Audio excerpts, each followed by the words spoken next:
I never imagined that the simple game of hide-and-seek in the attic of our old house would change everything.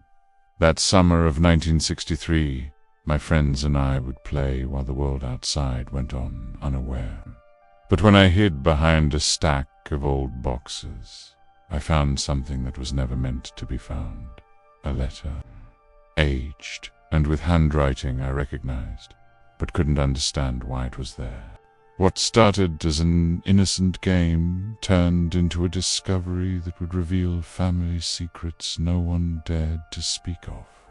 It was the summer of 1963, and our house was filled with laughter and play, like any childhood summer should be. I loved hiding in the attic of our old house. The smell of old wood and dust seemed to transport me to another time. That day, everything seemed normal.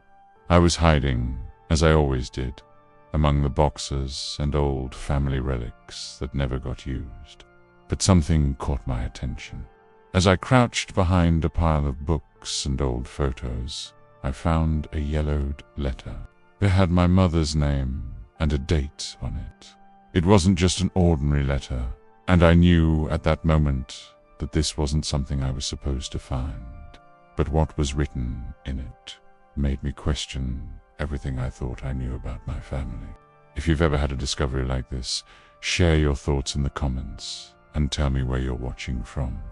Don't forget to like and subscribe for more stories of hidden mysteries from the past.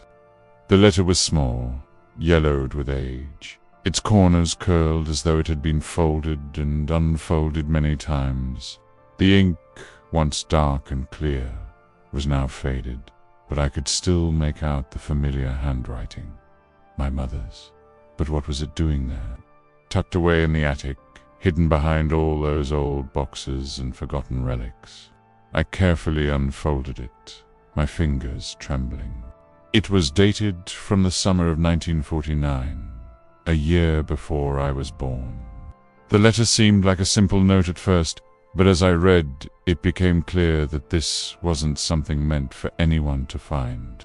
My mother had written about someone she never mentioned, a name I didn't recognize. There were words in the letter that sent a chill through me. I never told him, but I know he suspects. The house holds memories we can't erase. I'll protect you, even if it means keeping the truth locked away. What was she talking about? Who was she protecting? And why did she write it in secret? I couldn't stop thinking about it. There was something in the tone of her words, something urgent, something unresolved. This letter wasn't just about some forgotten secret. It was about a decision she had made, one that had affected my entire family, and one that had been hidden away in this house for years. As I held the letter in my hand, I realized that the house had kept more than just memories. It had kept secrets. Secrets my mother never shared, and secrets that now seemed to be calling out to me. I thought about the attic, the dusty old boxes, the forgotten relics. Had my family really buried their past so deeply? Had they hidden the truth from me all these years? The question weighed heavily on me. What other secrets did this house hold? I couldn't stop thinking about the letter. Its words haunted me, and the more I tried to push them aside, the clearer they became. The attic felt heavier now, like it was watching me, waiting for me to uncover what had been hidden for so long. That night, I couldn't sleep.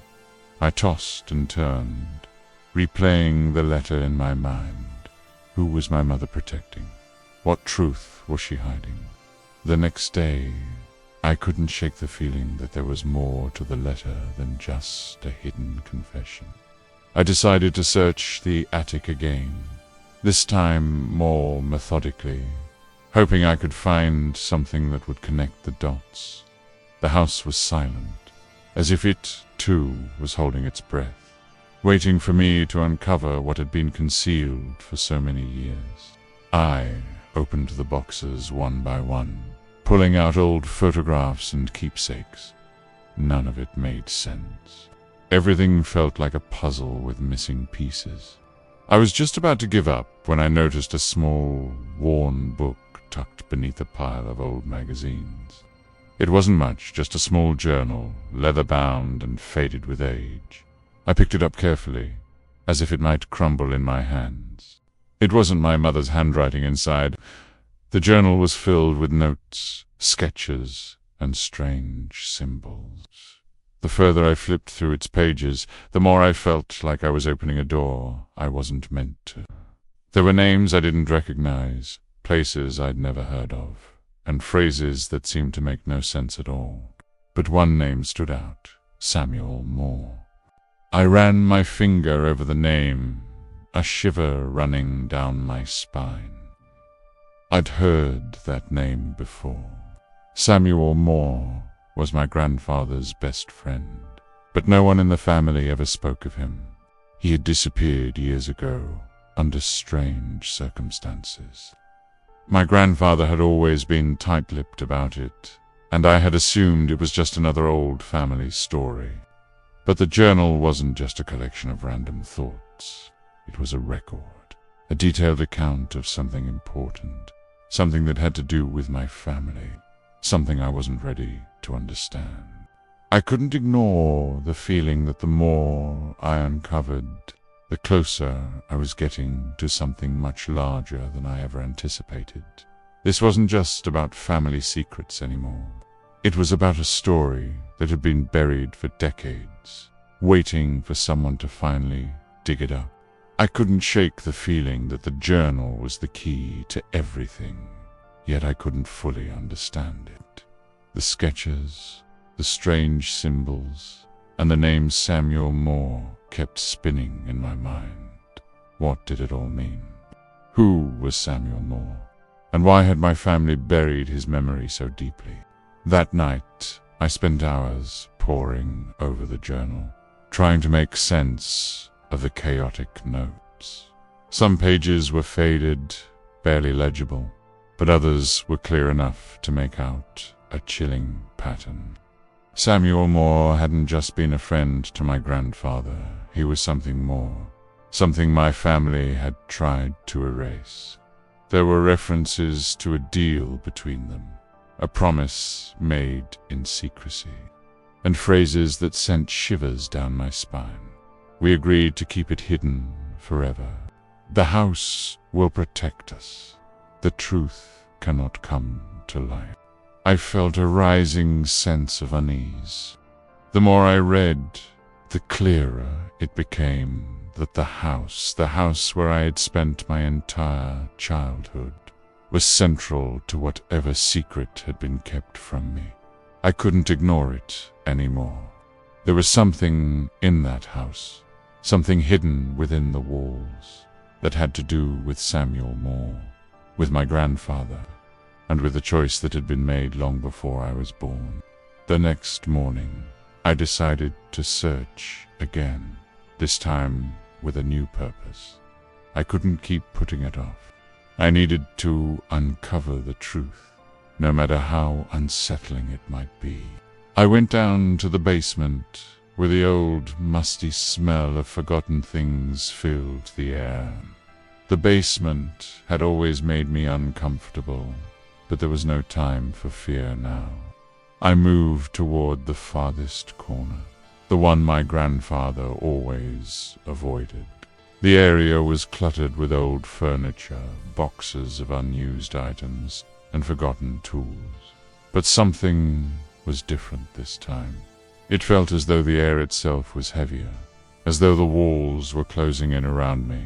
I found the door I had been searching for, a small wooden door behind a stack of boxes. It had always been locked, just like the attic, just like the room I had found earlier. But this time, I had the key. I inserted it into the lock, my hand trembling, and turned. The door creaked open slowly, revealing a small, hidden room I had never seen before. Inside, the air was thick with dust, and the floor was covered with old sheets and blankets. But there, in the center of the room, stood an old wooden chest. I stepped inside, my heart racing, and approached the chest. As I lifted the lid, I saw a collection of old papers, photographs, and a small, locked box. At the top of the pile, though, was something far more disturbing, a picture of my grandfather and Samuel Moore, standing side by side, their arms around each other in front of the house, but they weren't smiling. They were staring at the camera, their faces grim and serious. But the box, locked and hidden away all these years, was the final piece of the puzzle. I could feel my pulse quicken as I reached for it. My hands shook as I held the locked box in my hands. The weight of it felt different from anything I had ever touched. It wasn't just heavy with age, it was heavy with purpose. I couldn't help but feel that I was holding the key to a truth that had been buried for decades. Every fiber of my being screamed to open it, to finally know what my grandfather and Samuel Moore had kept hidden all these years. But the lock, it seemed almost defiant, as though it didn't want me to know. I sat down on the dusty floor, the chest beside me, and I stared at the lock. It wasn't a complicated mechanism, but it was stubborn. After several attempts, the lock finally gave way with a loud click. I paused, taking a deep breath. The air around me seemed to shift, and for a moment I thought I could hear something whispers, maybe, but I brushed it off as my imagination. With the lid now slightly ajar, I slowly lifted it. Inside, the box held a few worn pieces of paper, but at the bottom was something far more unsettling. A small leather-bound book, its cover cracked with age, and a thick stack of letters tied with a ribbon.